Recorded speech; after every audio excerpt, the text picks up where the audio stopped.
Trust, need, help, and hurry. Trust, need, help, and hurry. Trust, need, help, and hurry. I'm saying it over and over, so it's repetition in your head.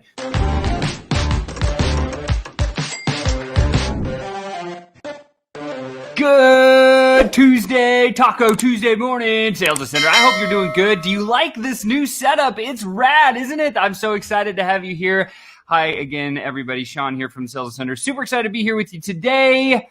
And today, I got a really, really great question. Came from Robert C. Let's just jump right into it, shall we? I hope you guys are having a wonderful Tuesday morning. Again, if you have any questions about anything sales or prospecting related, please drop them in a comment and I will be happy to answer them on another one of my high ticket tune-ups. Yeah. So again, today's question came from Robert C. He asked this. He says, Sean, I heard there's certain defense formations in sales, kind of like strategy for sports. If you think about sports, I think where he's going with this particular question is literally like in soccer, you can play like a 4-3-4 kind of defense formation, or in football, there's all the different types of strategy that you set up before you start the play. In baseball, if there's a particular left or right-handed hitter, you're going to set your field or your fielders in the field like differently, right? So if it's a person that pulls the baseball to the left, you're going to shift everyone to left and vice versa. So with that in mind, the real secret here, the thing that, Robert, I'm going to share with you, and I think it's really valuable for you to remember this, is something called the 4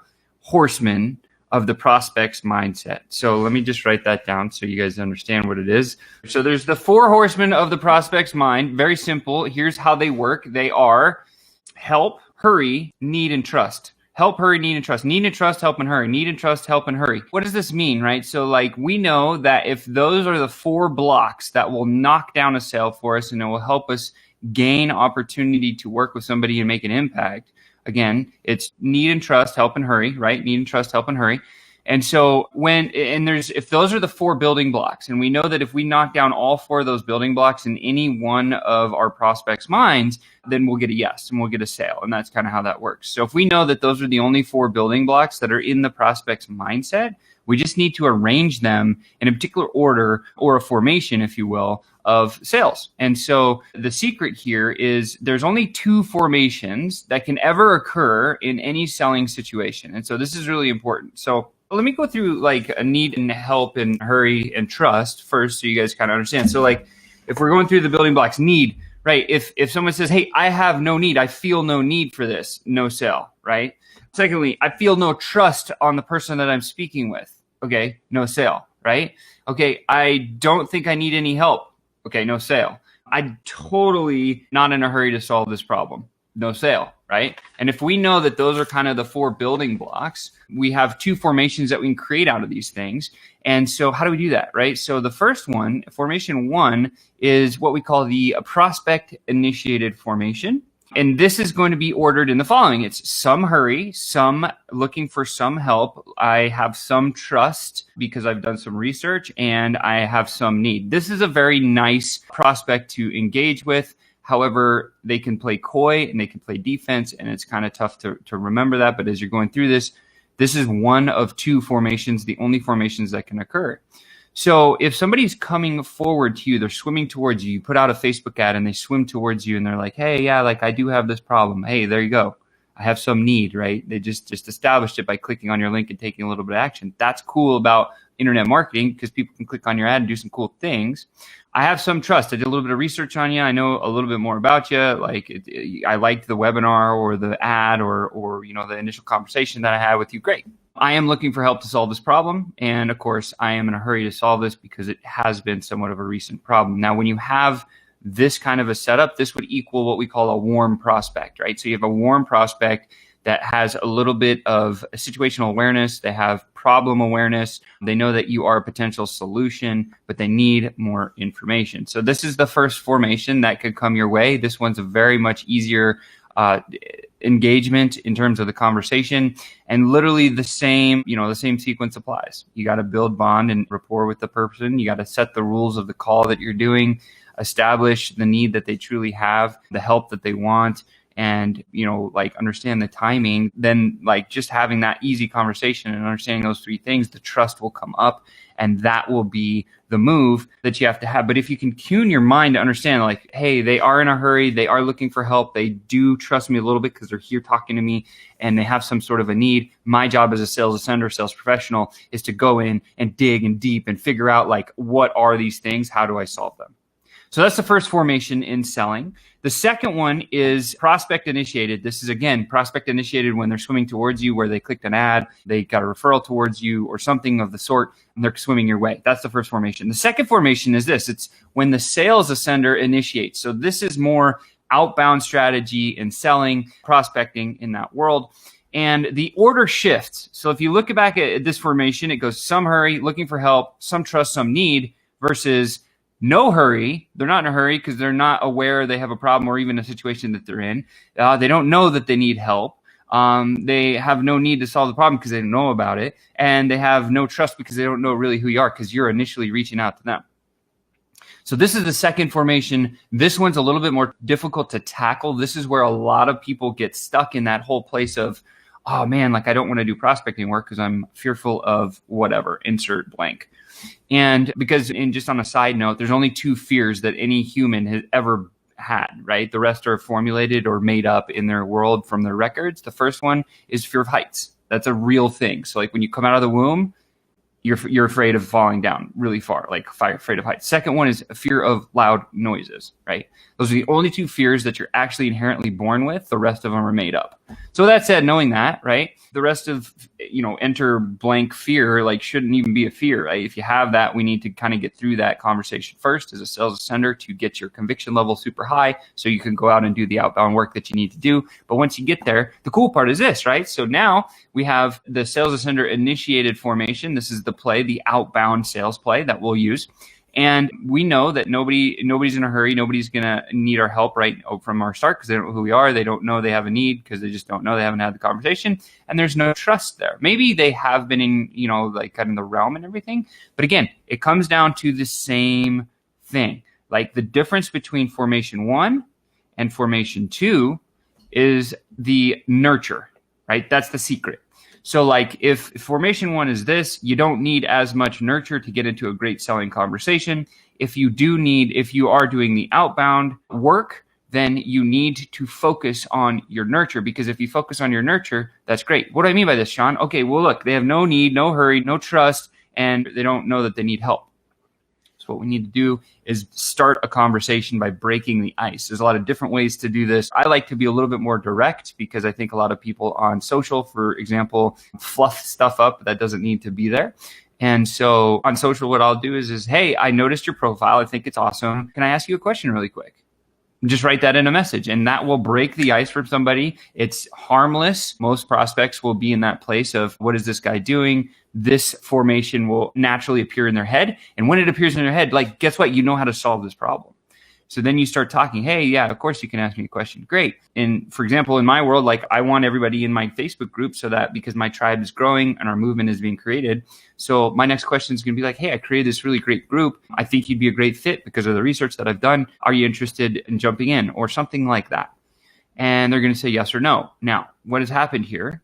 We've changed some of the formation of the game plan that we're working on with them. So now they may say, I do have some sort of a problem around prospecting and sales, Sean. Hey, so I might need some help. All right, now we've just changed one of the 3 horsemen of the formation. I'm in a hurry. No, I'm not in a hurry. That one doesn't count yet. Yeah, maybe I have a little bit of a need. Okay, great. So now we know there's a little bit of a need. Now, just in 2 questions or 2 little messages that you sent to somebody for the cold outreach with the formation 2 that we're setting up and going forward and deploying, now we know that, hey, we have an opportunity to work with somebody, and then they move into the group. If they take more action, that means that their help level has increased and their need level has increased and their trust has increased. And maybe even their hurry has bumped up just a little bit as well when they take more action. The more action someone takes coming towards you, the more opportunity you have to get involved with them and help them make an impact in their world. And so that's literally there and so now the next nurture thing is we just wait a little bit and we send another message saying, hey, listen, thanks for joining my group. I hope you're getting a lot of value out of this. I'd love to jump on a quick call. And it's just a very direct, hey, I want to jump on a quick call. I want to get to know the people in my community. And when you get into that conversation, if you want it to be more of a sales conversation, set it up that way. If you are like nervous about doing that, just be like, hey, this is a social call. I'm looking to figure out like how you use Facebook groups, how I can actually build one for you. Maybe throw a little bit about what you do in there and then say, hey, I want to learn how to refer you best. I need some coaching help or something like that. That's what I do. It's very simple. It's very easy. Everybody loves that. And it works every single time. And so when you get something that works, like my dad always told me, if it ain't broke, don't fix it. Right. And so I believe that thoroughly. And I understand that like if this is the formation that I'm playing and I'm geared my head gears towards this and I go for my outbound and I know this is what's going to happen, I'm going to face and expect rejection because guess what? In the sales conversation, in the world of selling and prospecting, we all know that there are numbers that are applied to it.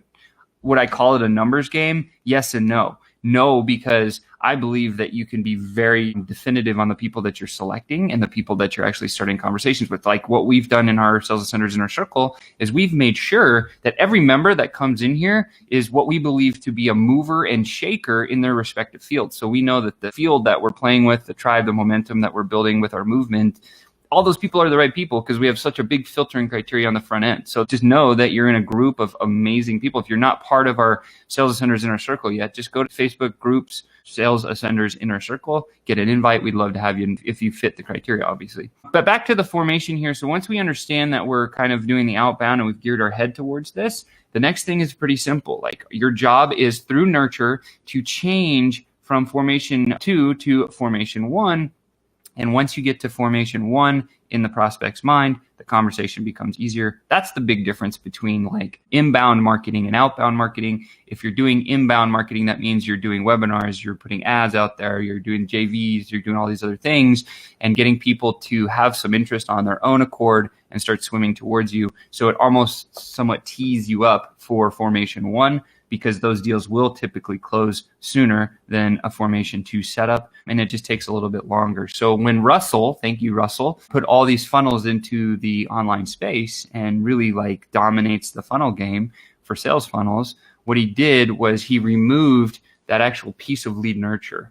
And he removed the ability or the opportunity for a sales center to actually build that rapport. So what happens in the long game of doing this, like unless you have a product that just totally delivers and you have amazing fulfillment on the back end, which let's be real, most people's are good, but always room for improvement, the retention slips, right? And so that's another piece that we have to kind of keep in the back of our mind is that if we're depending on like paid ads and we're depending on webinars and we're depending on joint ventures and those kinds of things where we're going into other people's audiences and we're doing some other things and they come through and they end up going from formation 2 to 1. So they go back from the sales ascender initiated. You put your stuff out there and they go no hurry, no help to some hurry and looking for help. If you can switch that, then you've already created the trust. When they get inside of your program, they still don't have the level of trust that they're going to stay with you forever.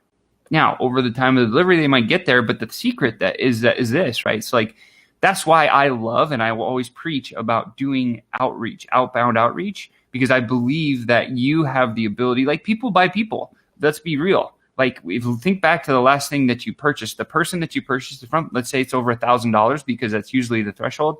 Under 1,000, you can just cut a check, put it on a card, whatever. Over 1,000, now you're actually thinking about making that decision because it usually gets to a bigger buying decision. Maybe it's 2,000, 5,000, 10,000. We have a $300,000 offer that we have. So again, when we get into those types of conversations, it's like the more pain we can find and the more trust we can build and the more ambient need that we can create, the faster we're going to get a result and the more dollars that the prospect will invest because they understand how much impact it's actually having in their world. And so that's the secret. So I believe the outbound outreach should be the foundation or the basis of almost every single company that's out there. Yes, it takes work. That's why we teach how to do it quickly and efficiently. But it's always an and strategy. A lot of people are like, yeah, I'll start there.